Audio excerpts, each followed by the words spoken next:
जल्दी से चाय शक्कर के डब्बे निकाल। कप निकाल।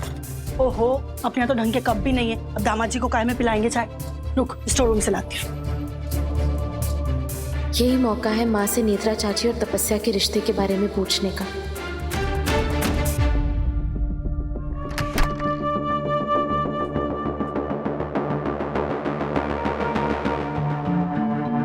माँ, वो आपसे कुछ बात पूछनी थी। हाँ हाँ, पूछो पूछो। अरे, अपनी सगी माँ से कैसी इसकी चाहत? माँ, वो जिस रात रघु चाचा और नेत्रा चाची का एक्सीडेंट हुआ था,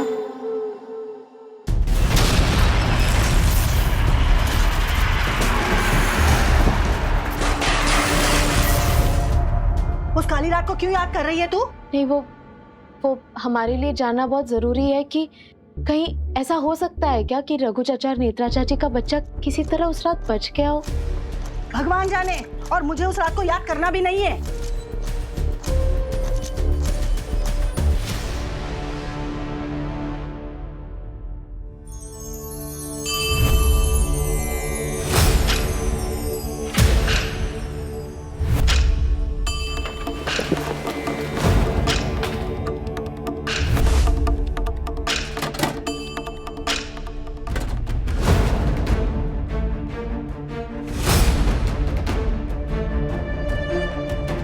चाची, हमें अच्छी तरह से याद है कि उस दिन हमने आप ही की तरह कपड़े पहने थे, और तब से हम यही सोच रहे हैं कि आखिर क्या नाता है हमारा इस सब से, इन रहस्यों से, आपसे। ऐसा क्यों लगता है कि हमारी जिंदगी का हर रहस्य आप ही से जुड़ा हुआ है? क्या तपस्या सच में आपकी बेटी है?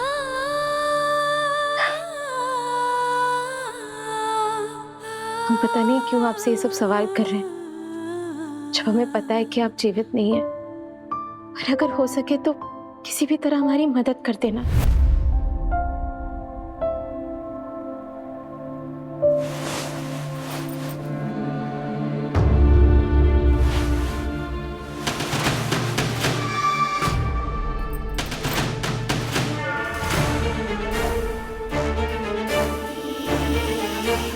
रसोई में आने के लिए न्योता दूं क्या तुझे?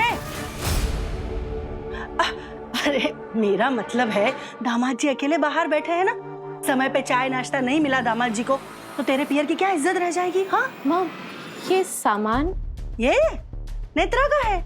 20 साल से पड़े पड़े बस धूल खा रहा है, और मुझे भी पता नहीं क्या सूझी इस कबाड़ को अबेर के रखा है। अब इन सबको छोड़ और चल मेरे साथ। दामाद जी को चाय नाश्ता देकर तेरे हाथों में मेहंदी भी तो लगाऊंगी। बस अभी है। जल्दी से आजा। अब नेत्रा चाची के बालों से हम पता लगा पाएंगे कि सच में तपस्या नेत्रा चाची की बेटी है या नहीं। ये क्या हो रहा है? सब आदमी मंडली बनाकर साथ में कहाँ गए? और बिट्टू भी नहीं है। अरे हाँ, हमारे भी पति गायब है।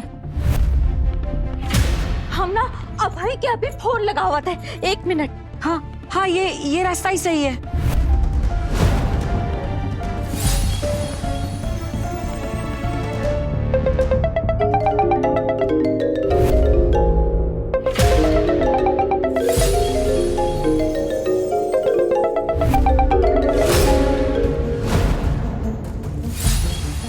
सारे फोन तो यही रखे हुए हैं। हाँ, चले गए सबके सब। और ये हो क्या रहा है हमारे उज्जैन में? हो बात तो जीजी। माँ,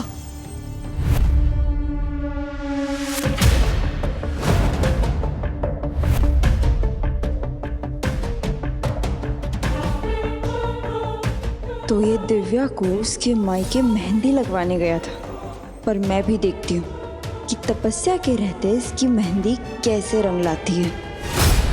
क्या हुआ माँ? सब लोग इतने परेशान क्यों लग रहे हैं?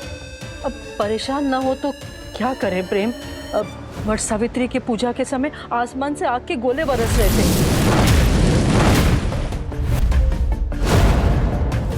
और आज हरियाली तीज का व्रत है और हम सबके पति गायब है। क्या? हाँ बेटा, ये सब कुछ आम नहीं लग रहा है। हो ना हो इन सबके पीछे किसी काली शक्ति का साया है। जब तू पैदा हुई थी ना, वो बहुत अशुभ घड़ी थी और उसी का फायदा उठाकर काली शक्तियों ने तेरे अंदर प्रवेश कर लिया। ये काली शक्तियां ऐसे ही तो हमें भ्रमित करती है। तूने कभी सोचा है कि तू वहीं क्यों होती है जहां पर लोगों के साथ कुछ गलत होता है? कहीं ये वही काली शक्ति तो नहीं जिसने हमें गुमराह करने की कोशिश की थी पापा का रूप लेकर?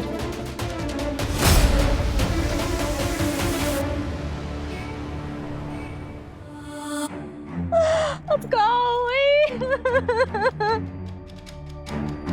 माँ, माँ हर जगह देख ले, कहीं कोई नहीं है। दैया रे दैया, बिना हमाओ सैया के अब कैसे मनाए हम हरियाली तीज? चाची आप चिंता मत करिए, सब ठीक हो जाएगा। पता नहीं वो काली शक्ति सबको लेकर कहाँ गई होगी।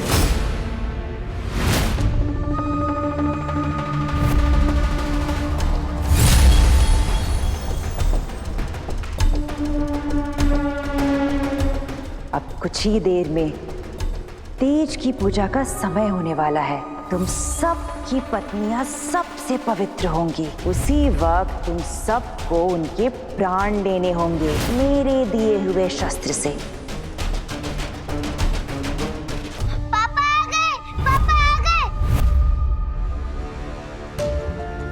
बड़े पापा, बिट्टू भैया, सब लोग आ गए। महाकाल का लाख लाख शुक्र है कोई अनहोनी नहीं हुई। ये तो पहली बार हो रहा है कि मायावन से कोई जीवित लौट आए। रानी कर्ण मोहिनी आखिर करना क्या चाहती है? बिट्टू, तू ठीक है ना बेटा? हाँ माँ, मुझे क्या होगा? आप लोगों ने तो हम सबों को डरा ही दिया। कहाँ चले गए थे सबके सब एक साथ? हम कहाँ जाएंगे?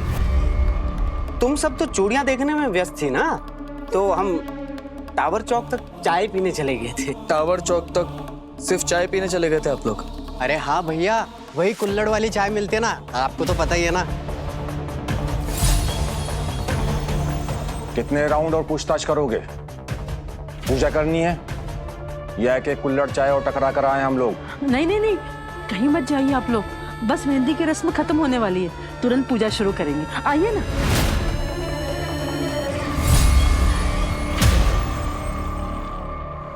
ये कुछ ठीक नहीं लग रहा हमें। सब एक साथ गए और एक ही साथ लौट आए। कोई तो बात जरूर है इस सबके पीछे। चलिए दिव्या भाभी, मुझे आपको कुछ दिखाना है। चलिए चलिए चलिए चलिए।